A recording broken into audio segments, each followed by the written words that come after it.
by his son, Bob Bax. I'd ask Robert to come forward and accept the special memento which we have. And they are absolutely beautiful, what we have today. I hope. Is Bob? There it is. I couldn't see him. I knew I'd seen you around. I couldn't see where you were. Sharon will present. We might hold it up, Sharon, and show what each of the recipients is going to receive. The special cap in the Brisbane Rugby League colours with this wonderful point.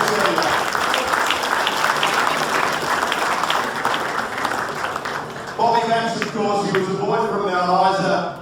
He came down to Brisbane. He played for Brothers. He then went on after his term with Brothers to be one of the most successful coaches in the history of the game.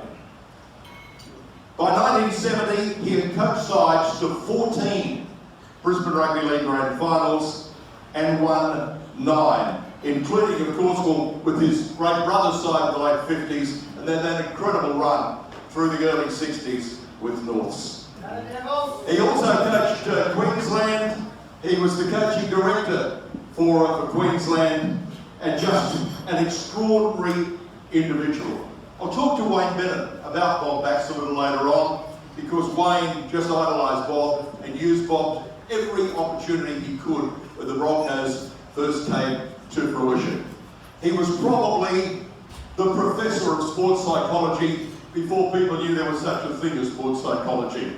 Such was the enigma of Bob Bax. He was just an absolute treasure, and he is our coach of the Brisbane Rugby League team of the century, Bob Bax.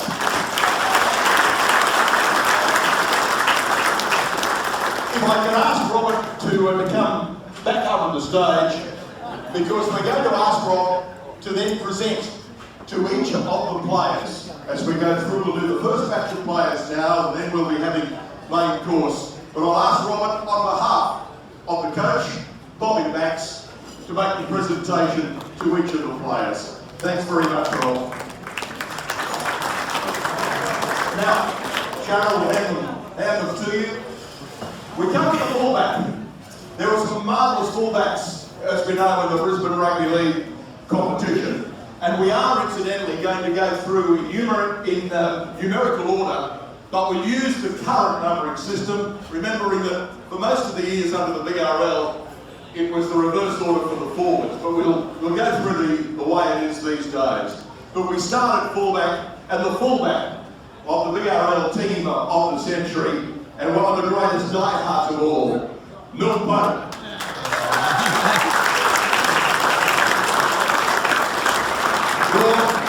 To accept on his behalf, we're going to call on Norm's son, Wayne Pope, to come forward. Norm was a goal-kicking fullback. He came originally from Sydney, moved up to Brisbane as a teenager, played for Fortitude Valley. He appeared in 5 grand finals with Valleys. He also appeared in 3 of those as a captain coach, winning in 1955 and 1957. He was a goal-kicking freak.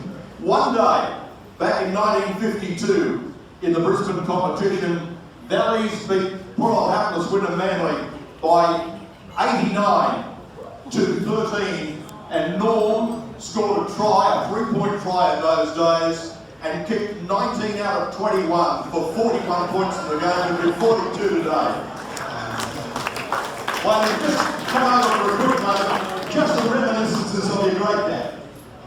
Look, first of all, I'd like to say on behalf of Norm and the family, for those people that put it together, I thank you from the bottom of my heart.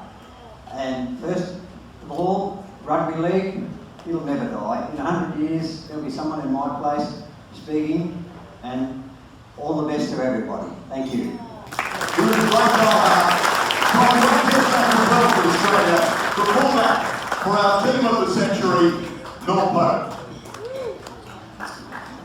On to the wingers, the 3 quarters. And we start with a man whose name has already been mentioned here today. It was mentioned by Steve Ricketts, because he's not only was a great winger, but he has a very, very special part to play in the history of rugby league. He was the first Indigenous player to pull on the famous green and gold jersey of Australia. Came up from the Tweed Valley to play for Wynnum Manly, his only club. What a great player he was. The first of our wingers for the team of the century. Would you please congratulate Lionel Morgan.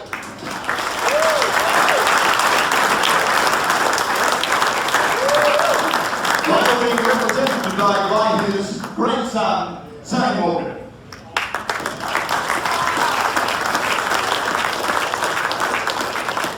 What a wonderful winger he was. He was one of those players, in fact, the great Jack Reed said that he's the biggest attraction that the rugby league had, Lionel Morgan, and the first Indigenous player to pull off the green and gold jersey. And Zane, Lionel could have been with us today. He hasn't been at the best of health, how is he?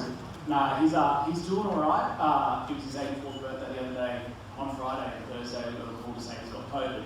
But apart from that, he's doing well. Give him our congratulations. He was one of the great stars of the Brisbane competition and a special place, not only in rugby league, in Australian sports history. Our first Indigenous Test player in rugby league, Lionel Morgan.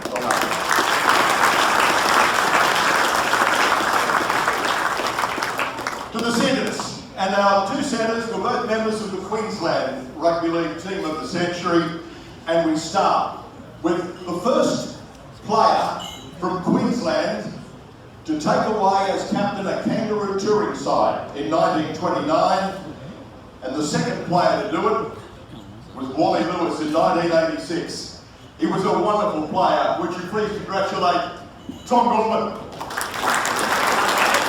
Chipping on top of the heart today is Tom's deputy John Ryan. John, if you'd like to come forward.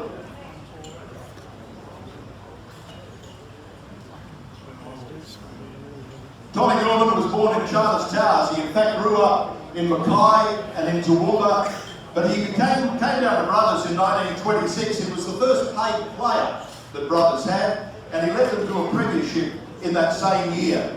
In 1929, as we said, he was the captain of the Kangaroos, and I always had a great affinity, in fact, with Tommy Gorman, and I'll tell you the reason why. My dad came from Toowoomba. He followed all whites or brothers in Toowoomba, and he was a ball boy as a little kid, a ball boy for brothers. When Tommy Gorman and Mick Manson were playing up there, four brothers who were all whites, and so he always loved Tommy Gorman, and he always used to tell me what a great player he was, and so I had this affinity with him.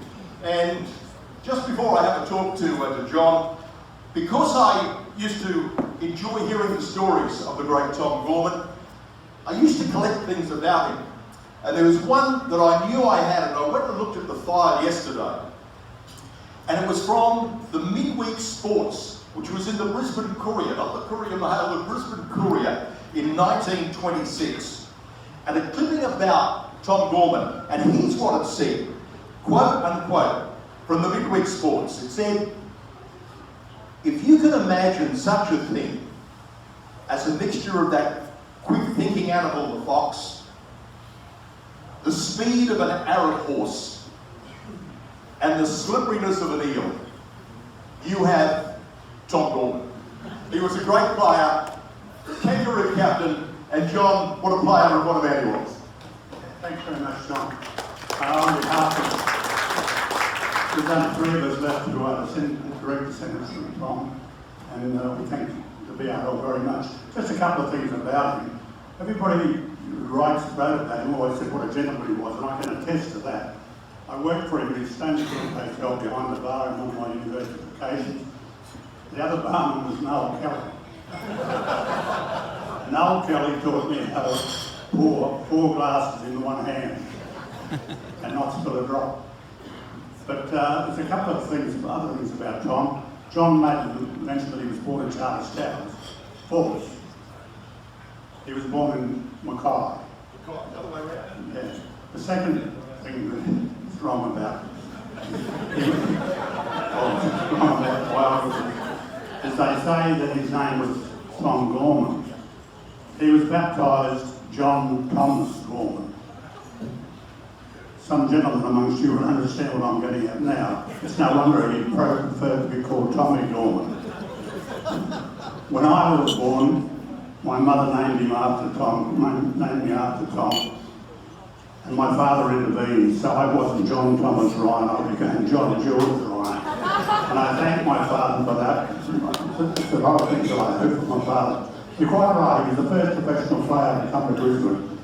He came to Brisbane in 1926, 27 and 28, played 3 years for Brothers Rugby League, who at that stage were basically Brothers Rugby Union, because Brothers Rugby Union had ceased playing Rugby Union in 1919 and had changed to Brothers Rugby League through those 4 years.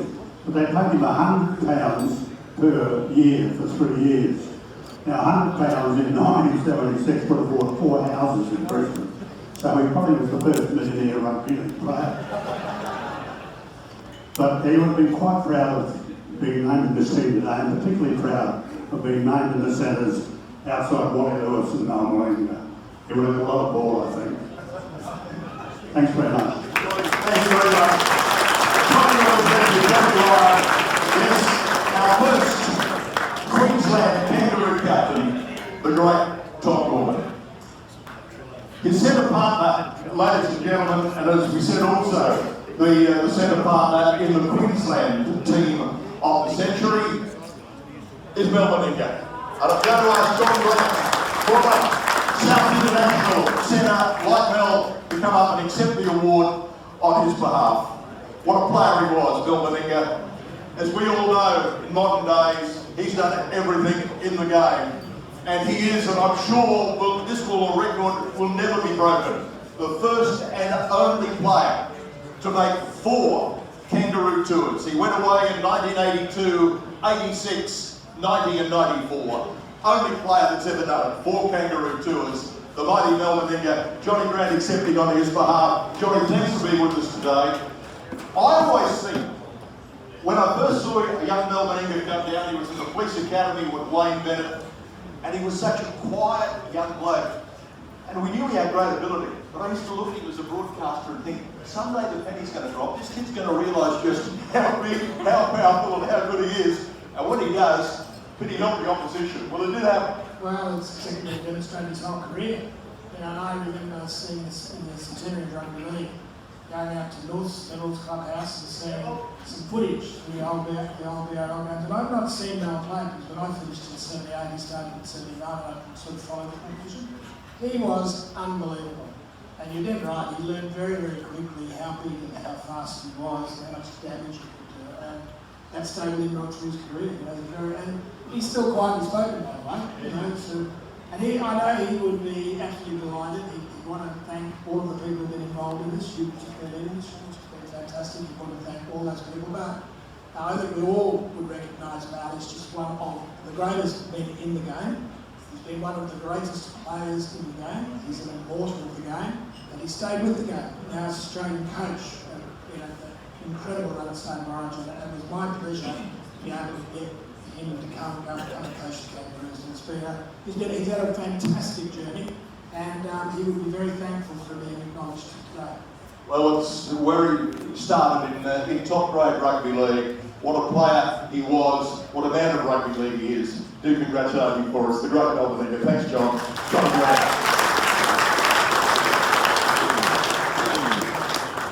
On to the second of our wingers in the BRL team of the century. He was also a member of the Queensland team of the century, but we have to go right back to the very start of the Brisbane Rugby League, when this man came down to play for Brisbane Wests, and he came from Charters Towers, moved down to play for Wests, as they were known then as the Mud and Bloods, and he was a member in the very first year Brisbane Rugby League, and his first year at Wests was a member of their premiership side, and he is one of the great wingers of Queensland Rugby League history. Would you congratulate Cecil Ainsley? And we're also with his grandson is going to accept the award on Cecil's behalf. Not too many people these days would know Cecil Ainsley or know of him. But let me tell you this. When we were picking the Queensland team of the century, I had spoken not long before the team was picked to the great Jack Reed. Jack, of course, vice-captain of the Kangaroo touring side. He was the leading rugby league writer for the Courier Mail for so many years, then became a Queensland and Australian selector. He had seen it all. He'd seen every player virtually from when rugby league got underway. And he knew them so well. He always spoke of Seth Ainsley and said he was absolutely magnificent. The Red Flyer, they used to call him. And then when we picked the Queensland team of the century, the late great Cyril Connell was one of the selectors with us. And Cyril just spoke in such glowing terms of Cecil Ainsley. He said he was a wonderful player, he was a try-scoring freak, he was a great goal kicker. There was nothing in the game that he couldn't do.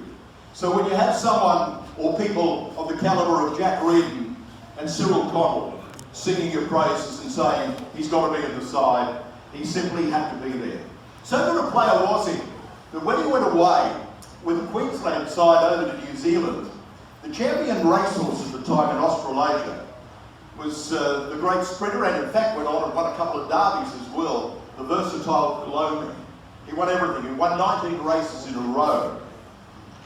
And when the Queensland team went over to New Zealand, the New Zealand press used to talk about the gloaming of rugby, be it rugby or rugby league, and that was Cecil Ainsley. He is one of the great players. In fact, with Cecil Ainsley, he was a member when he was in the Australian side.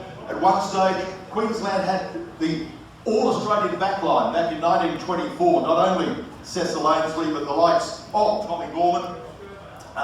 Billy Payton was there, Jimmy Craig, Johnny Hunt, the winger from Ipswich, Eric Fraunfelder. All Queensland, All-Australian backline, and he was an integral part of it. He was one of the first picked in any representative side, and he is one of the great wingers, which you congratulate on the Brisbane Rugby League team of the century, Cecil Ainsley.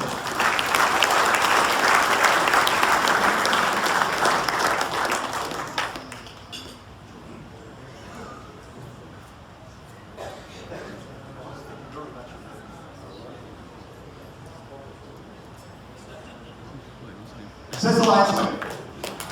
So that's the 3/4, the fullback and 3/4, and so we move to the 5/8. Not only is he the 5/8, he is also the captain of the Brisbane Rugby League team of the century.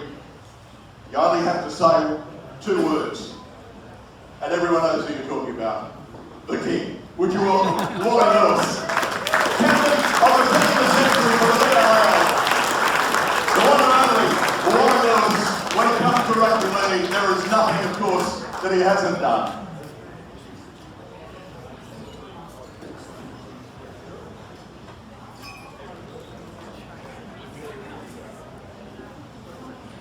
Mate, great to see you. Thanks for being with us here today. Hang on. What? Take that one. Mate, selectors always come in for a bit of flack. And we've got flack if need be, but as a skipper, fairly happy with the team we've given you to... Oh, extremely. It's impossible not to be.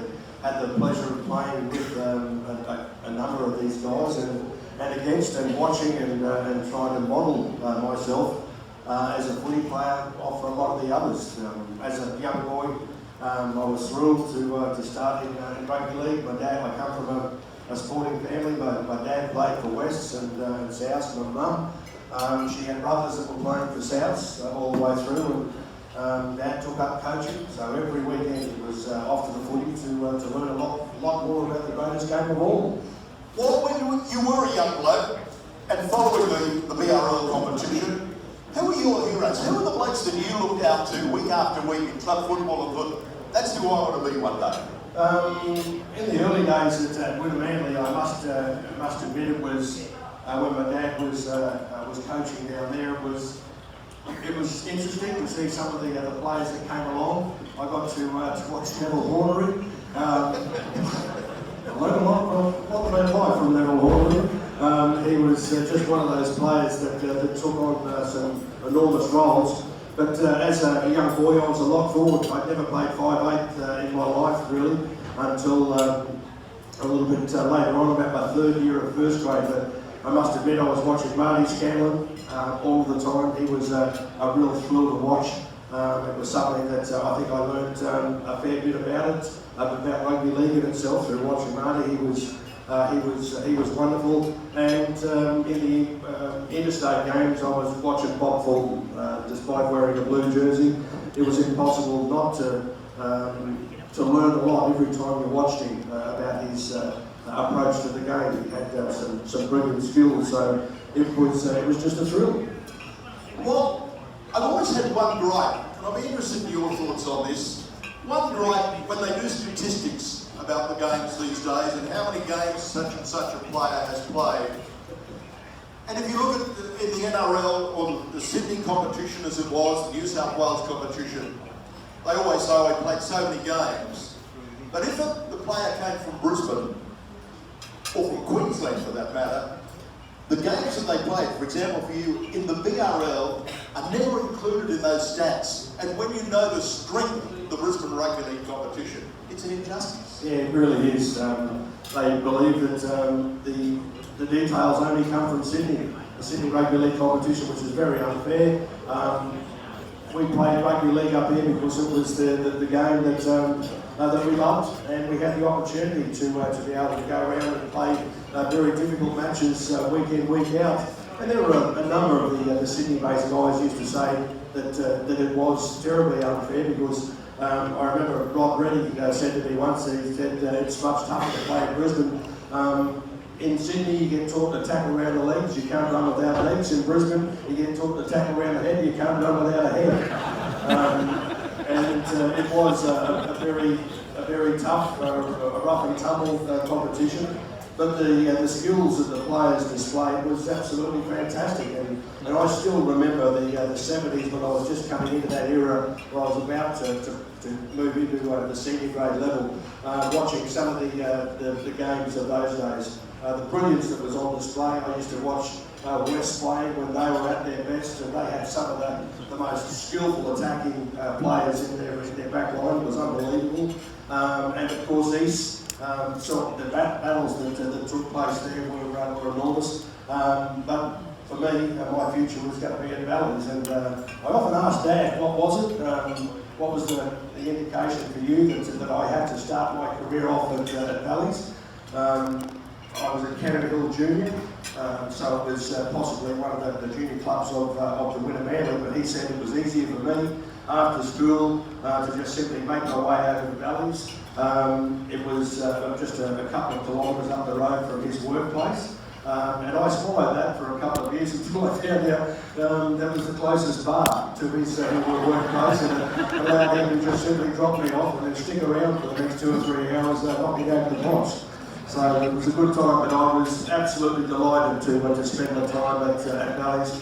They were a wonderful club, and I've got to say, I still spend as much time with the old boys as I ever did, and I'm thrilled to do so. And certainly to have some of the great players, Marty Scanlons, Rossi Trelbos, and the like ahead, it was fantastic. And my first year in first grade, one of them, Jerry Fitzpatrick, was on board, and there were a lot of guys that were very thankful to those people because of what they taught us about rugby league. Well, you have a really incredible place in Australian sport. You are a legend of Australian sport from the Australian Sports Hall of Fame. But what an honour here in Queensland to be the captain of the Queensland team of the century, and now in the Centenary of the Brisbane Rugby League to captain a great side, the Brisbane Rugby League side, the immortal of Rugby League, the great Wally Lewis. Thanks, Paul.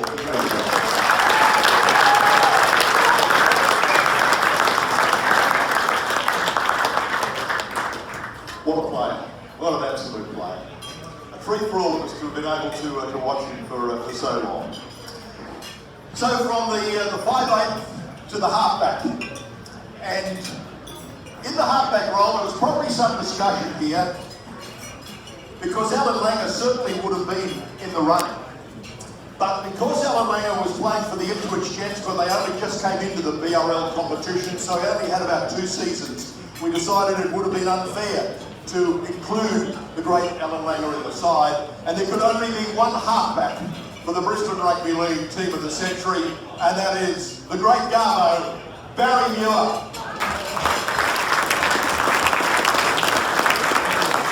Barry, happy with us today.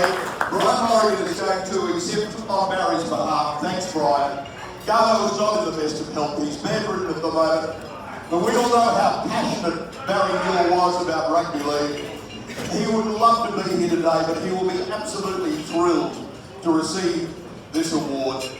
He, of course, captained Australia from Wests in Brisbane, a wonderful kangaroo tourist for Australia, and the man who, of course, put the passion, I think real passion, back into Queensland Rugby League. The man who invented that term, the cockroaches, and he just lived and breathed rugby league. Brian, thanks for representing the great Barry. He isn't in the best of health, but I'm sure this will be a great filler.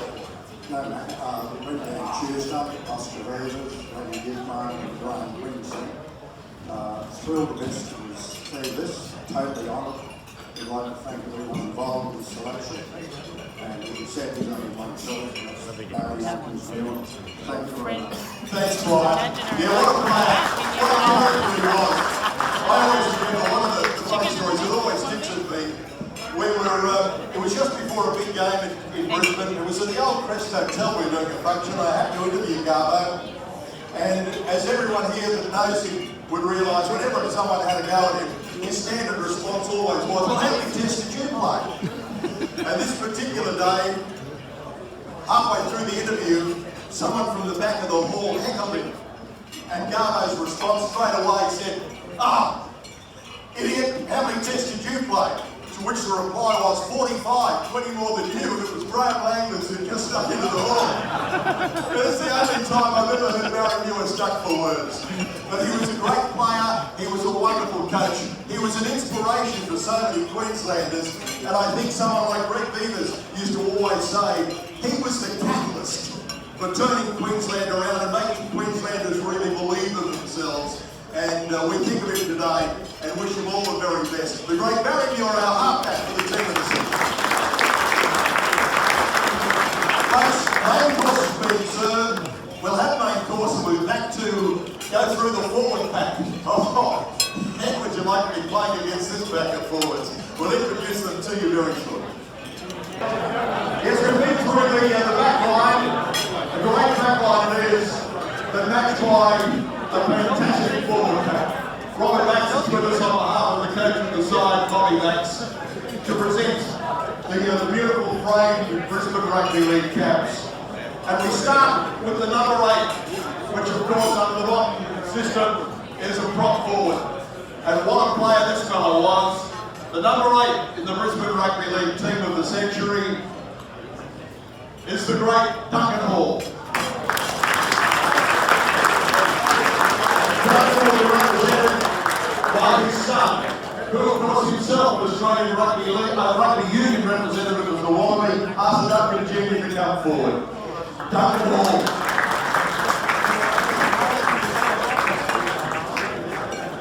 Came down to the Fortitude Valley Club from Central Queensland from Rockhampton in 1948, and a little time away from Brisbane, but then came back to Wests. And in 1954, when he came back, he was part of the West Premiership side of that year. Thanks for being with us, Duncan Hall Jr. What are your fond memories? You were so close to your dad. What are your fond memories of your dad as a son?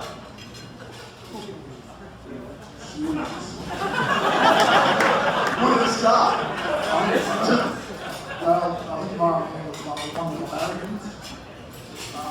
Certainly not practical jokes, and I think with the players who come around our house and 52 sides and whatnot, and understood why.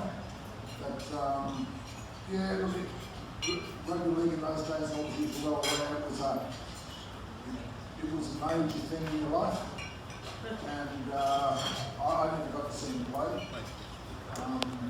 But he always encouraged me just to play sport.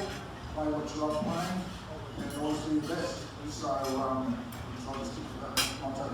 He was, of course, you said he was a bit of a larrikin. He was a bookmaker. For so many years when the Broncos started, he was the the front face of the Broncos, and everybody loved him. And I always remember the great George Lovejoy, as a commentator. George always said, and he's seen on so many good players, but he said, without doubt, the greatest player that Queensland has ever produced is Duncan Hall. And it was not long before George's passing. I was talking to him one day, we were very good mates.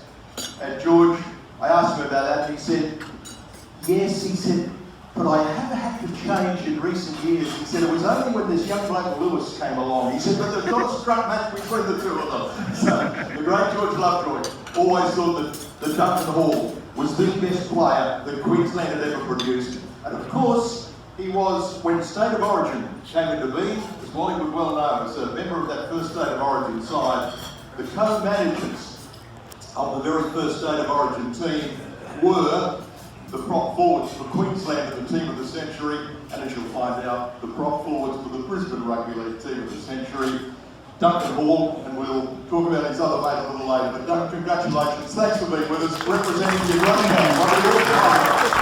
Duncan Hall will be on behalf of the magnificent Duncan Hall. And so on to number 9, the hooker of the team of the century. He played his entire Brisbane Rugby League career with Easts. He made their first grade side in 1969. He was a member of their grand final teams in 72, 76 and 78. He represented Australia. In 1980 he'd gone down to Sydney to Easts. He played in the grand final or beaten by Canterbury. But he made the New South Wales side for the first couple of games, which were under the residential rules, and then was picked for Queensland and State of Origin. So in the 1 year, he represented both states. He was just such a magnificent hooker forward, one of the greatest of all times, and the hooker for the team of the century, which welcomes Johnny Lang.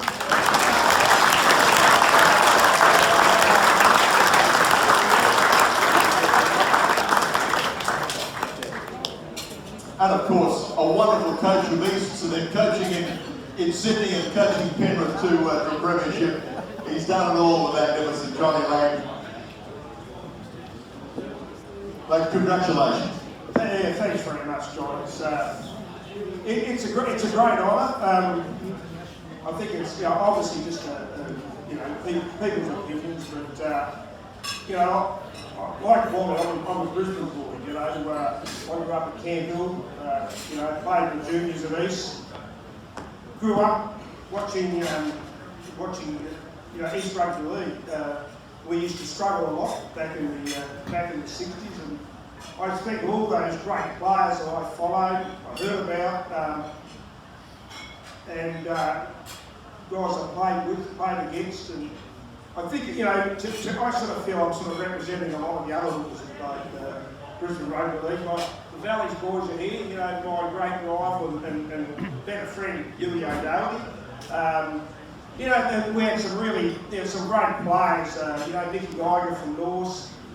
So to be picked to sort of represent those guys is a great honour. Langy, the role has changed so much. I mean, in your day, one of the first stats that you would hear was what the scrums were. And if the hooker didn't win the scrums, well, you were shaking hands with the reserve grade coach next week. But it meant that the hooker who actually had to hook for the ball was a sitting target. So it would have been all right to wrap your arms around these two blokes as prop forwards. That's for sure. That was a big part of it. You relied on the front rows to sort of look after you.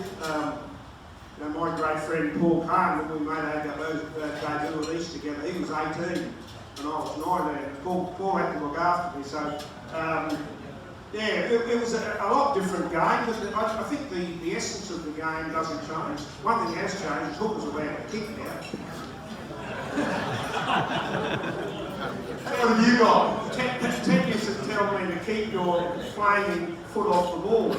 Teddy Merrick, you're talking about? That's right. Yeah. Lady, congratulations. You've been a wonderful servant of rugby league in this city, but right around the nation with your success as well of the coaching ranks. Congratulations on being the hooker of the century.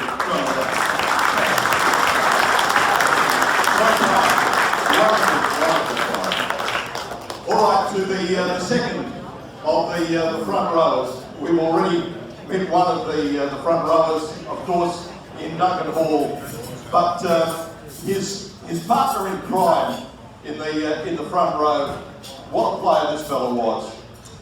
And I refer to the great brother stalwart, the man they used to call Buller, Brian Davies. Brian Davies came to Brisbane Brothers in the late 1940s, played through until 1958, played with the distinction for Brothers. He was a member of their 1952 and 56 Kangaroo squads from Brothers. In 1958, as was mentioned earlier by Steve Ricketts, Brian was the only Queenslander in the series against Great Britain.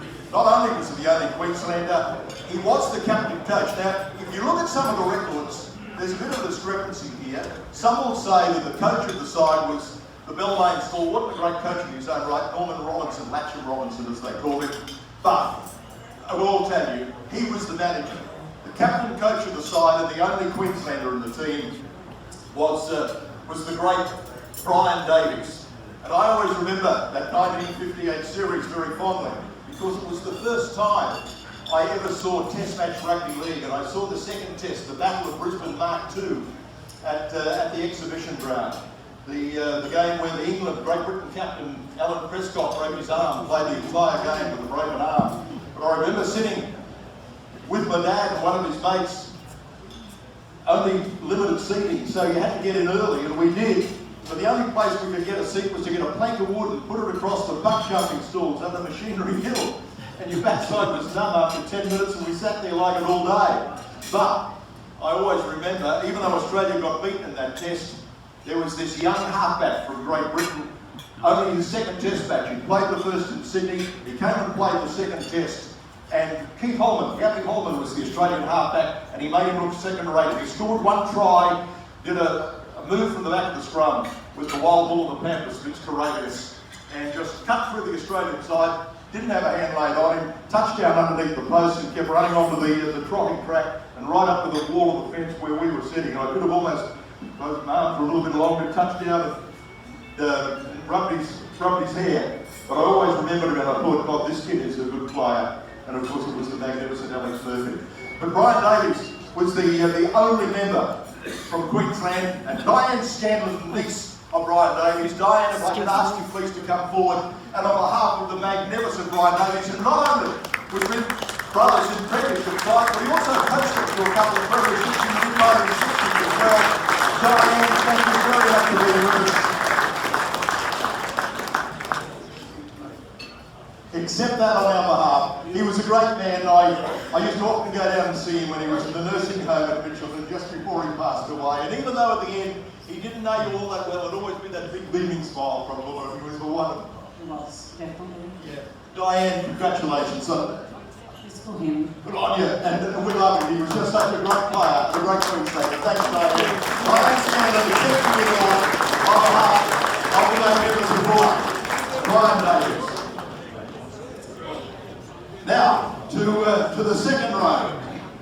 Well, what can you say about the first of our second rows? What he means to Queensland, what he means to Australian Rugby League. He is an immortal of the game. He only, when he came down from Roma, he played at the centres for Redcliffe, and then when they got to their grand final in 1965, their first ever grand final, he was in the second row. And it was in the second and front rows that he made his mark. But he's in the second row for the Brisbane Rugby League team of the century, and I refer, of course, to the one and only Arthur Beetson and Sunrise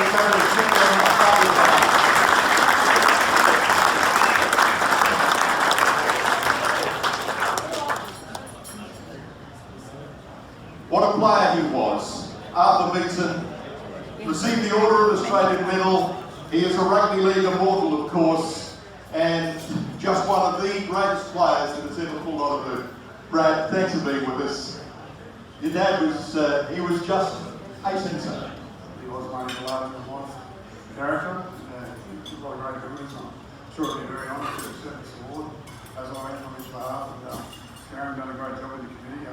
Congratulations to BRL, the BRL. although we didn't get to see that much of him in Brisbane, playing in the Brisbane Comp, he came back, of course, in later years and was in a grand final with Redcliffe against Souths. But everybody just loved Arthur, and I have to say, and I'm sure Wally will agree with me here because we've spoken about it ourselves, when they decided to have that State of Origin game in 1980, and Arthur, even though he played reserve grade at Parramatta, it was just a gimme. He had to be in the side and he had to be captain. And that night, when he led Queensland out for the first State of Origin side and came out underneath the tunnel from the old grandstand there on the western side of Bank Park, and he had the chalk dust all over the jersey. The noise of the crowd when he walked out that night, I have never heard a reaction like it. I've heard plenty of great reactions for a whole lot of sporting events, but I've never heard one like that. It was pretty bad. I was a young man. I know the food was pretty close this year. That was pretty good. So, but yeah, I know it's fantastic. And obviously, like, no, for me, as a young person growing up watching BRL and watching guys like Wally, mate, for me to respect Dad so much, but it just makes it a lot of money. So, and our family, obviously. So, yeah. Well, you agree about the noise that night? Yeah, it was unbelievable. Yeah, and that's what State of Origin was built on. And he was such a big part of it. He was just a magnificent player. We loved watching him play. The skills that he just had the lot. Yeah, mate, very proud. Obviously, everyone knows what handball coordination was. He was brilliant. Great at all sports, mate. Brad, thanks for being with us and representing your great dad. He is an immortal of the game. Well done. Brad, representing the one and only Arthur. Well, yes, Arthur was the captain in 1980, and as I said, when we spoke to Diane about that very first State of Origin game, and the front row forwards from years gone by were selected, pretty smart thinking on the QRL's part to put them in as the co-managers because they'd done it all. Duncan Hall and Brian Davies, they were the co-managers, and of course Arthur Beetson was the captain, and what an absolute player he was. The other second rower in the BRL team of the century, he was a brothers stalwart. He made 2 kangaroo tours. He captained Australia as well on one of the kangaroo tours. It was a crucial win for Australia. They played it at White City in London. And the Australian captain, who was Johnny Rayback, and the vice captain, Reg Gasnier, were both injured. And so the captaincy fell on the shoulders of the man that they simply called Pedro, the one and only Peter Gallagher.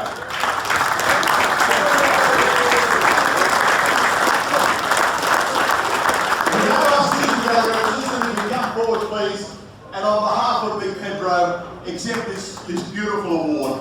Peter Gallagher was an absolute brother stalwart. He appeared in the BRL Grand Finals in 1957 through to 59, again in 1964, from 66 to 67, and he was just one of the greats. After his rugby league career, Big Pedro, he went down to the Gold Coast. He loved his horse racing. He was, of course, the chairman of the Gold Coast Turf Club, and whenever I go to the Gold Coast, to the races there, as I often do, and there is the big statue of Peter Gallagher as you go in the entranceway, or walk over, give it a run and say, "G'day, Big Pedro."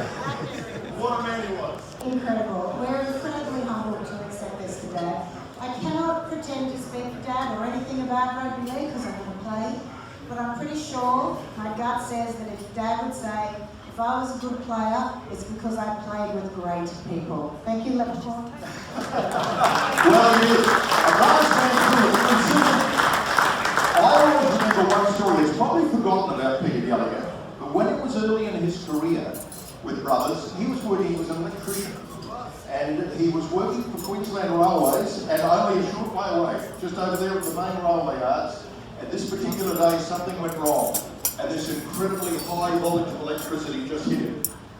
And Peter was taken to next door to Royal Brisbane Hospital. He was in a critical condition. Thank God he pulled through. But I remember the doctors at the time saying about him, the thing that saved him was rugby league, because he was so fit for rugby league and so strong, anybody else wouldn't be with us anymore. And we went on. He went on from there, recovered from there, and the career he had in rugby leagues, he was something special. Thank you very much. Good on you, Diane. Thank you very much.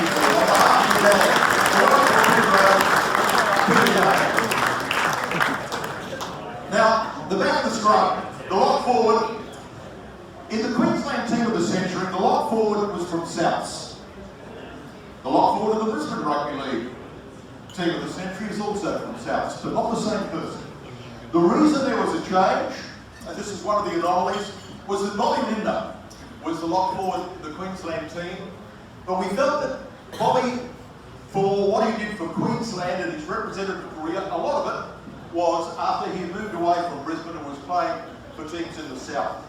And I can tell you that initially, when we picked the Queensland team, there was nothing much. It was a very, very tight issue between Bob Linder and the man who is the lock forward for the Brisbane Rugby League team of the century. And I refer to him, he was Chris and Harold, but known from his teenage years only by one name, or one Christian name, and that was Mick. And I refer to Mick Crocker and Michelle Pollard as well.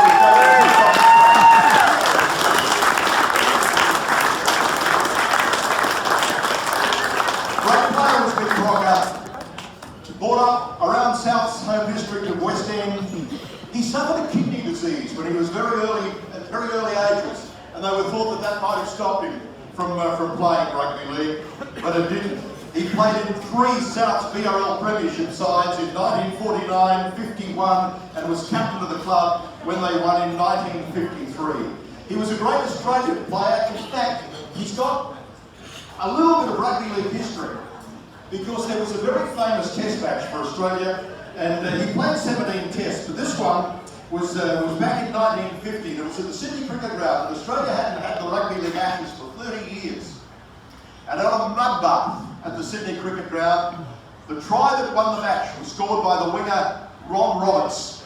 He scored the try. Australia won by 6 points to 2, but the man who made the break and gave the pass to Ron Roberts was Mick Crocker, and he's in our team of the century. What a great player he was. He was a good player. All of his friends would tell Glenn and I what an amazing player he was, but Dave was a really modest person. He liked attention from friends and family, but when we talked about football and people praising about football, like the player Jordan before, he said it takes a team to win a game, and he was just one player, and he was so adamant about that. As long as he was alive, we miss him dearly, and we're very, very proud of him, and just absolutely think it's wonderful that he got picked for this team. Well, he deserves that award. It's beautiful. I know that the family will treasure that because he was such a wonderful player. But he spent some time, of course, with Parramatta in Sydney, but he's always known as a boy who grew up around the West End. He was a South stalwart and one of our fighters. Michelle, thanks for accepting on your dad's behalf.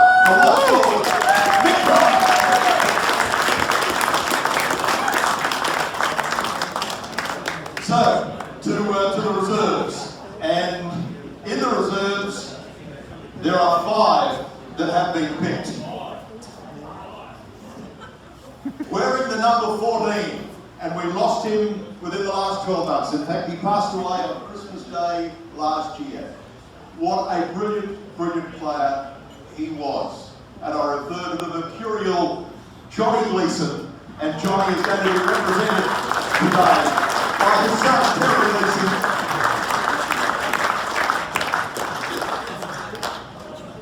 Wonderful player was Johnny Gleeson. He came down and spent a couple of years with Winter Manly, first of all, and then went back home. He came, of course, from Chinchilla, and that was really home, and it's where he spent the last years of his life.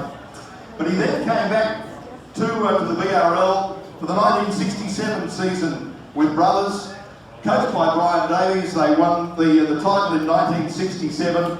That was a very close one. It was a 6-2 result, and I think it was in that game in 1967. I always remember. Well, I remember 2 things before we talk about those. Terry, we were so sorry to see your dad passing, but I know the Queensland Rugby League really did honour the family at Origin time this year. Yes, mate. John Steve was good enough to make contact with us, and and took us down to the captain's run. And listen, I suppose it's humbling for all of us to see the esteem that. Oh, he certainly was. For people who don't know Johnny Gleeson, he was just a player who could win you a match in the twinkling of an eye, and that's why he was such a marked man. And I remember from 1967, that one year, two things stood out. One, he played a test match at Lang Park against the Kiwis. And from the kick-off, Johnny Gleeson got the ball right from the kick-off. He ran it forward and big Robin Orchard, the New Zealand prop forward, just went smash and laid him out, to which Noel Kelly, the Australian hooker, said, I won't cop that, so he just went straight up and knocked Robin Orchard out. Knocked him absolutely out. Cole Pierce was the referee. While they were attending to Johnny, he said to Noel Kelly, you're off. And Noel Kelly had got tickets for a few of his mates, and they'd gone to the races earlier on and were a bit late arriving. By the time they got there, Noel was in the sheds. But as soon as Robin Orchard came around, it took him a while to revive him, he said, you're gone as well. So that was the test match, and the grand final that year, it was that very tight affair against Norths, and again he got smashed because he was just a player. If you let him go, he could win you a game. It was Big Peter Alford got him, and knocked him. Well, just about all of his bottom took that. But poor old Johnny Gleeson, he was just a target because he was so good. Yeah, of course. I grew up, Dad never had any teeth. All my life, all broken off, and I was kicked out or something along the way. Yeah, of course, his nose was all over his face as well. So, yeah, I think Graham Mullen put a bit of effort into him that day as well, and of course, Bax was coach. And yeah, he's a sort of a bloke that they had to make sure they looked after, okay? Yeah, only because he was so good. Until Wally came along, I mean, he was the benchmark for 5'8" in Queensland. We had some good ones, the likes of, the Bobby Baxes and so forth that played for Queensland. But Johnny was the leading light, and he's remembered so fondly by us, as we said, coming up towards a couple of months the anniversary of his passing, that we think of him so fondly. He was one of the best. Well done, mate.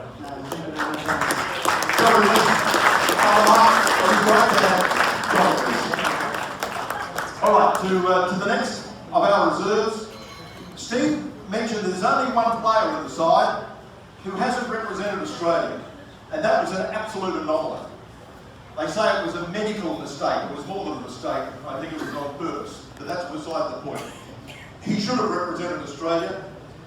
He is regarded, I think, universally in this state as the player who didn't play for Australia, but who should have played for Australia. His brother did, and no offence to Rod at all, I think we all agree, the better of the two brothers, the one with the talent, was the man who, when he came down from Ipswich, then made his mark at Easts, went on and did everything in the club, and in fact being the president of the club, coached Queensland in State of Origin. What a player. Would you please welcome Des Morris.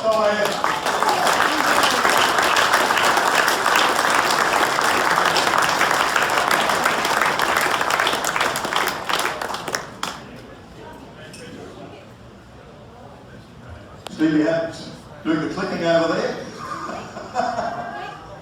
Technical glitch. We'll get it right. Good on you, mate. Well done. G'day, DJ. Congratulations, mate. Yeah, thank you very much. Well, mate, have you got a place where that's going to hang? I'm sure my wife favourite. Mate, you're such a wonderful player. You had such a great career. And not only your own career, but your coaching career and coaching those famous Winner Manly sides with Wally, that star-studded side. What's the thing you look back most fondly on in your career? Probably all the mates I made over the years. That's the important thing. Obviously, enjoyed playing and coaching and just love the game. Mate, if I might say, I remember this, so someone said to me, what do you think of Des Morris as a player? He said, look, he had great skills, he had terrific strength, he had great ball skills, but I never saw Des Morris play a bad game. Anytime Des Morris ran onto the field, you got 150% out of it. He just gave it your all. Well, I tried, mate. I think Ed might not agree with it. But yeah, I just love the game.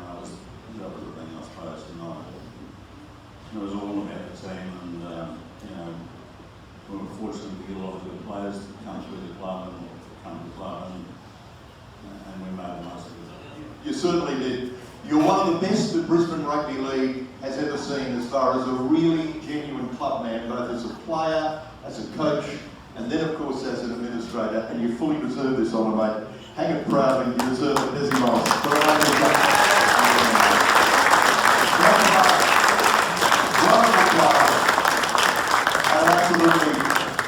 Wonderful player. Wonderful player. To the next of our reserves, he can't be with us today, but I'm going to ask on behalf of our next recipient, Joe McDermott from the Fogs, to accept on behalf of, well, I was going to say one of our reserve backs, but of course he did play in his career, not that much, played in the forwards, and what a powerhouse he was, and I refer to Gene Myers.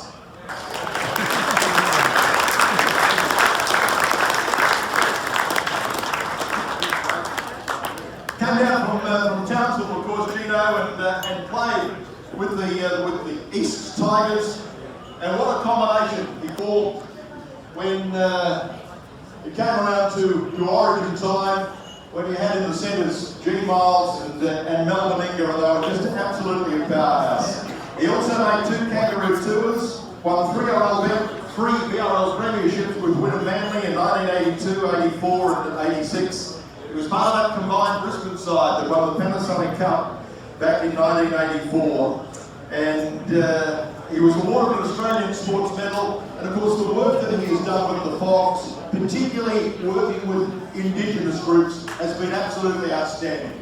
Powerhouse centre, one of the best of recent times in the BRL competition, and then with Brisbane, Queensland and Australia. Would you congratulate Gene Miles?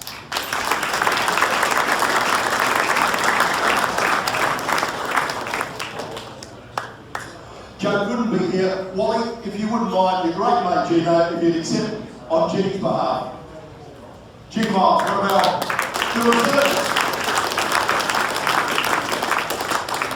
Now, the next player, we can't have a representative, and I'll tell you who the next player is.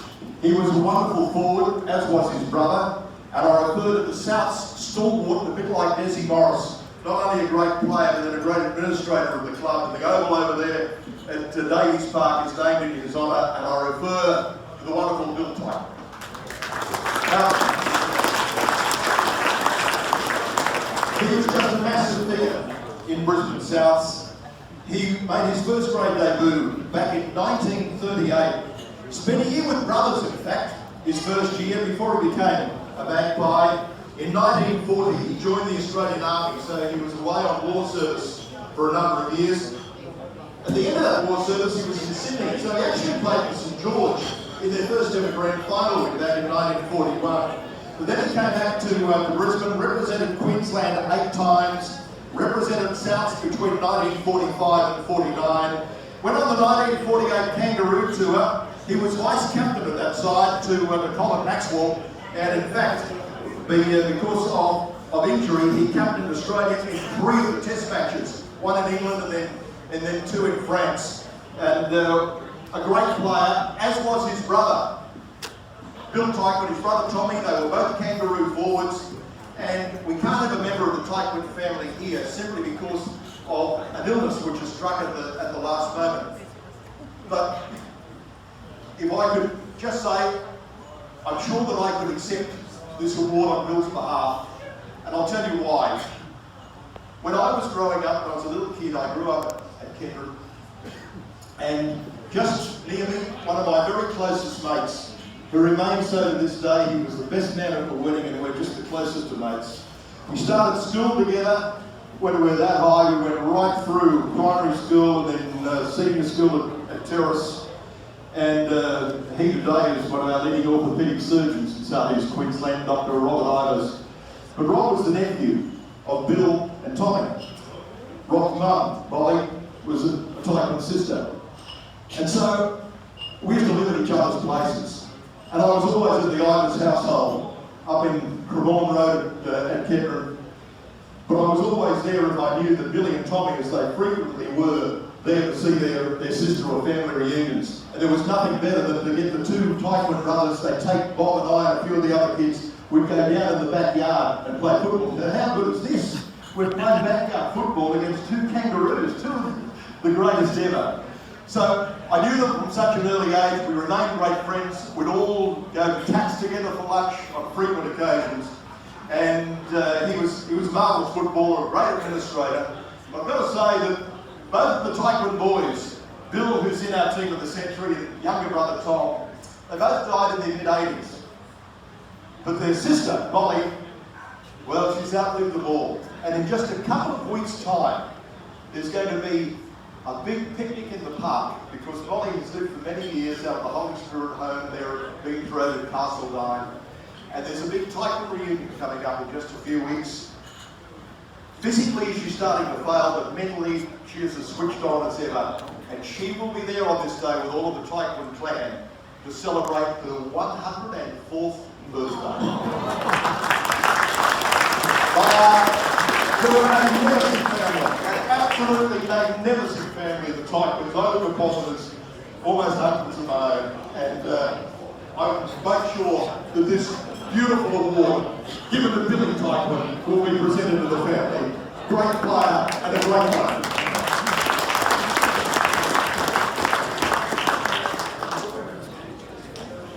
And so to number 18. Talking of South stalwarts, and we've seen a few here today, and Billy Taekwondo was one of them. But could there be any better South stalwart than the man they called Oscar? Captain of Australia from the Brisbane Rugby League.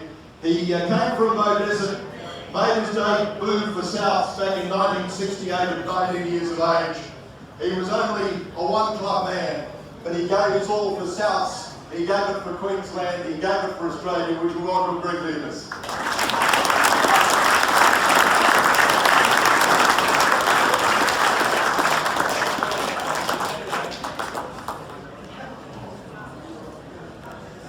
But, well, that'd been a good day for the Mags. Good day, yes. But what are your reminiscences of your days in the BRL? I guess it's earlier, man. I mean, Lovejoy, I think, was just magnificent. We lay on the grass and listened to him. He was a great commentator in as much as you can picture yourself being there watching the game. It was just wonderful. I mean, coming from a family who were involved in rugby league, it was just sort of a procession, I suppose. To come to Brisbane, Dad sort of suggested I go there. I went to East, thinking I'll go do my own thing. Didn't make the first 6 sides there for the trials, so I thought I'd better get out of here. So I went to Brothers, maybe with the fleet. So I finished at Bates House. And fortunately, I stayed here for my career. And then, as we said, had the singular honour of captaining your country. Yeah, well, it was a bit of a surprise the way we felt in the place. It's interesting, you know, when the selectors pick a side, it goes back to the order control and unrecontrolled decision. And Shelley's was one of the front runners. What's his name? I forgot his name. From Paramount at the time. And he was in the side. Tommy was the vice captain. I was the captain. But Arthur, to his credit, they pushed me back to the vice captain and gave the captaincy to Arthur. And then we were training in the Sydney cricket ground. And Arthur, some of the journalists went out and said, Arthur, you were in the side, you know. And great mob. Yeah, and we found Parramatta was in the side. So Arthur came over and called us all in and just said, well, I was in the side. Graham Lloyd was in the side. So that's how it came past. Bottom line is, you've got to captain your country. Absolutely. You're a great honour to Souths, to Queensland, and to Australia for so long. Congratulations on being picked in the side. Enjoy that. Greg Davis.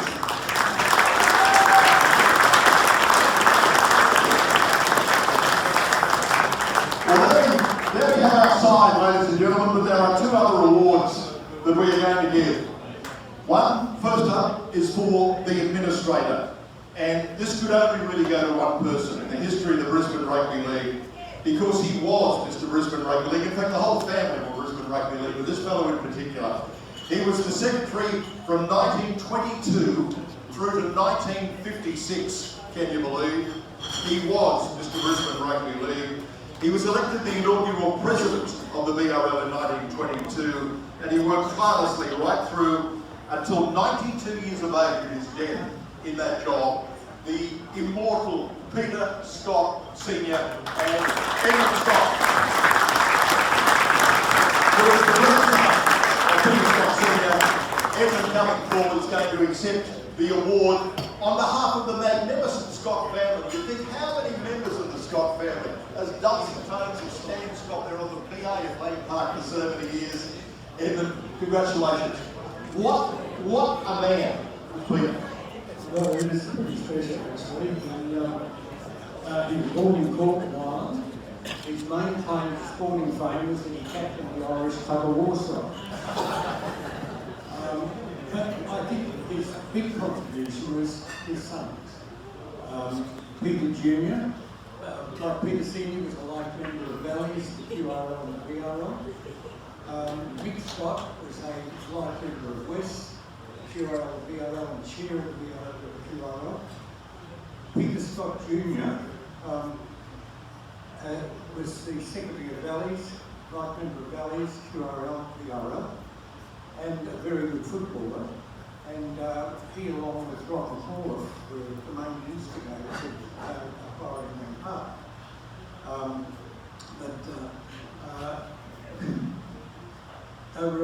You know, that, no matter where you were, what you were doing, what you were eating, it was all to do with rugby league. Well, he was something special, and of course, he was always honoured when the Brisbane Rugby League competition was in vogue, but the two teams that led the competition at the end of the second round always played for the Peter Scott Memorial Trophy, and it was a highly valued piece of silverware. It certainly was, and I had the privilege of playing for it once. We lost, but anyway, that's beside the point. Mainly due to Barry Muir.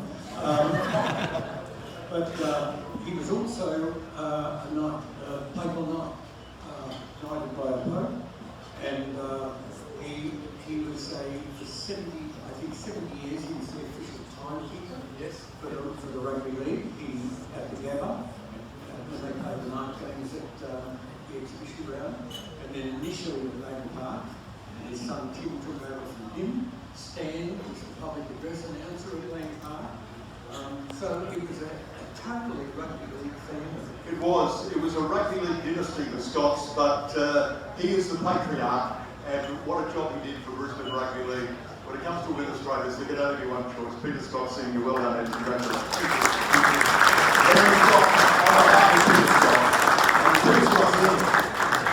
Now, to the referee of the BRL Centenary.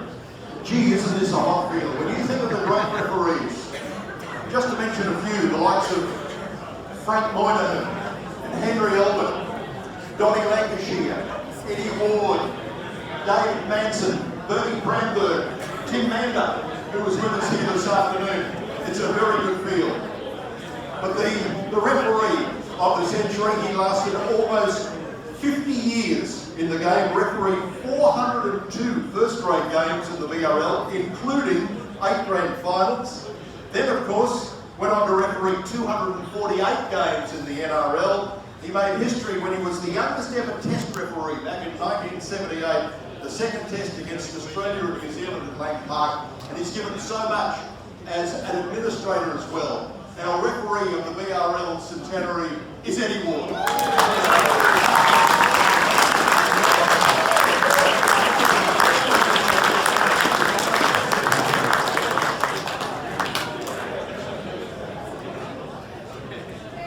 Congratulations. Mate, what do you think of it? What a hot field to pick the referee. Yeah, it's a great honour to get it, that's for sure. What drove you to go to the referee ranks? I like to play football that well, so I always think the referee, so it just become part of it. Like you've done it all. Brisbane Rugby League grand finals, all those games in the NRL, state of origin games, test matches. Anyone that particularly comes to mind when you think of the fond moment to remember? Any of the weirdest strugglers? Most likely my first Brisbane one. I think that's the biggest one for me then.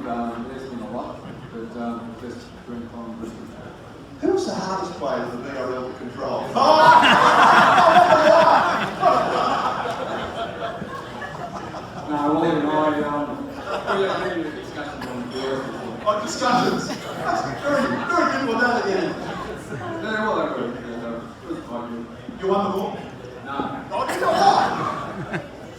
But you had a wonderful career as a referee, but you've given so much as well back to the game, following your on-field referee. Yeah, I worked with BRL for about 16 years, retired from the years back. But it's a credit to you. You had just a magnificent career. As you said, in a field with so many wonderful referees here in Queensland, you fully deserve this honour as the referee of the BRL in their centenary year. Congratulations, everyone.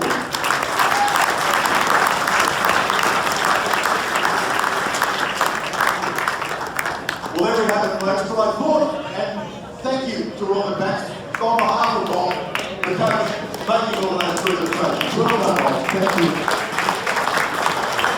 I thought, ladies and gentlemen, you might be interested to hear from someone who just not only played in the BRL, coached in the BRL, knows so many of the players, either played with them, played against them, or coached them. And just an overall view of not only the team, but of the BRL in general. Would you please welcome our Queensland coach of the century when Rugby League Centenary year came around in 2008. Please welcome Wayne.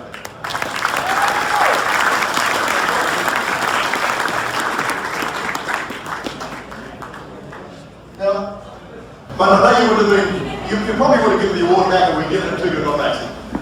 Well, the most popular coach of all time in one year is I had a relationship with Jack Gibson, but it wasn't a relationship I had with Bob Bax.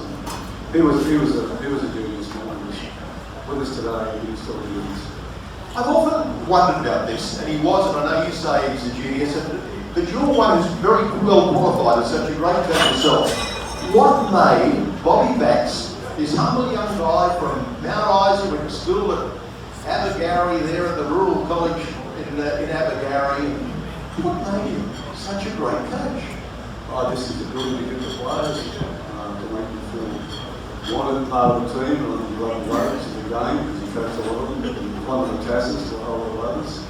And he's a bit of a rogue himself, and so he related to all those guys, and yeah, that was his great strength, his ability just to relate to you, and well, he could always tell you what you wanted to hear as well, so it was pretty good man.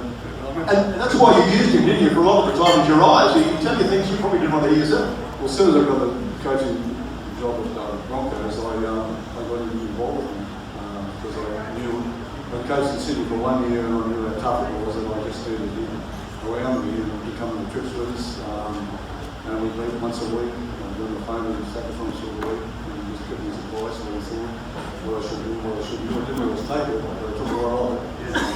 But one of my favourite stories about him is the same thing about it. He's coming to training one night when I was playing for Queensland, and he's got two carton stubbies stuck in his arm, under each arm. And we're having a team meeting, we haven't played a lot of the game. I said, "What's that for, Bob?" He said, "That's the truth serum, Wayne." I said, "What do you mean?" He said, "We're going to have a meeting." He said, "I'm not find out the truth could happen." He said, "No, I won't tell anyone to say that." I said, "We're going to drink it," and he said, "No, open up, sure enough, they sound like birds." About 20 minutes and about 2 or 3 stubbies each. Anything you want to know, I'm prepared to tell you. It's some team, isn't it? The team of the century, you look at the talent. Yeah, no, it's wonderful. Fullback, I'd love to coach that. It was wonderful, the back line. But yeah, no, it's a great class and the base players are great seeing. I'll back you up on the ball. Cyril always told me to go to Eagles. He was his favourite player. Cyril was a great judge of players and people, and great player in his own way. But he was put nothing right up there. But as I mentioned, George Lovejoy, until Wally came along, always said that Duncan was the best player Queensland had produced. And look, we don't have a category for the commentator of the century, but I can tell you that only one nomination, certainly from me, and I'd walk out if it wasn't him. And that was the great George Lovejoy, the man who christened the expression "the greatest game of all." It was his signature, and what he did for rugby league. Not only was he a great caller, but the promotion that he put into to rugby league. He was just an absolute genius, was George Lovejoy. But he was the voice of Brisbane and Queensland Rugby League. And when you think back, you think, what a great competition the BRL was. Yeah, it was. I suppose, all what I've done, where I've been, I still miss that. I miss what the game was in the 70s and the 80s and the 60s. was brought up in the 60s and that period was later. It's just, it's not so personal anymore. In the past it was really personal. It was about the teammates, it was about the club. Today, still a great game, we still love coaching, but there's a different connotation. It's a business today more than you sort of mean. You try to admit to yourself that it's not a business, but deep down you know it is. All these people play in that era, they play for the love of the game and the teammates and mums and dads, they do important lives as well. Yeah. And it is a great opportunity today in the Centenary of the BRL to honour all of those, not only the players that we've named today, but all of those that played, all of those who've been behind the scenes to make it such a great night. Yeah, there's so many people, and people are always sitting here today reflecting on a whole lot of players that we played with, officials that did such a great job. And gave us the opportunity just to play, and they did it for the love of people who all share in the game. I just quickly tell you another story about Bob, which just tells you how smart he was. He was also, he was really good. He gave you game plans. He said, "Got money, but not in the early 70s." He said, "I'll finish with these." So much for the 70s. And he gave me a game. There's nobody, no coaches that I've come across up until then who are using game plans. And the game plans are really part of today. But he'll bring out stuff to give to his forwards, whatever it was, and I've still got it, I've kept it. But it was just remarkable. No other coach in Valley was thinking of this ball or acting in this way. The other thing was he had a testing regime, and we do a lot of testing that today. But he realised that fitness was important. Keep them connected very fit, keep them honest about being fit. And we had certain tests they all had to pass, and we didn't pass that, and they were in the playing first grade. So this is stuff back in the 60s and early 70s, 50s, and he was way ahead of everyone. Look, we all have great stories about Baxi. My favourite, he told me himself, we were doing a radio program one Sunday morning, and after the program we got talking, he told me this story. And it concerned Joe Kilroy, when Joe was at Norths, and he had to re-sign, probably on the back of one of the famous beer posters. And Joe said to Bob, "I'd really like a car." So Bob was able to organise, got a car, but I think it was second-hand car, but so Joe was happy. He used to come to Bob and Bob would say, "Come to training," and say, "Oh Bob, it's just like a brother to you. I just love this car, I look after it so well." Anyway, this one night, came into training and Joe comes up to Bob and said, "Bob, you know how much I love that car." Bob said, he said, "You wouldn't believe what happened to me." He said, "I'm stopped at the traffic lights and a bloke on a motorcycle has just come up and nudged into the back." And Bob said, "Oh, that's bad luck." He said, "Look, don't worry about it, Joe." He said, "Just take it down to Glen Stratford. All the great Norths player and cattle Benny works there at Hunter." He said, "Just take it down to Glen." You're right. So about a day or so later, Bob says the phone rings and it's Glen. He says, "Hey Bob," he said, "that car of Joey's, you're fixing it up." Bob said, "Yeah, he told me what happened. A bloke on a motorbike just nudged into the back of him." "Yeah," he said, "Glen, I can tell you, Bob, if a bloke on a motorbike nudged into the back of him, the bloke's still airborne. The car was a write-off." He was a genius, wasn't he? No, he was, yeah. And just on Joe Kilroy, I remember we met his wife at the Broncos training facility for 4 months with the police were chasing him. We went on the cars to the bikes by this stage, and he was worried about, well, he did finish up going to jail over it, but they couldn't find his motorbike, so they couldn't confiscate it. Mate, great to see you. Great to hear your reminiscences of obviously Bob Bax, our coach of the team of the Centenary, but just the competition and the players in it. Thanks for being with us. Good luck for next year. What's coming up? Good luck, mate. There it is.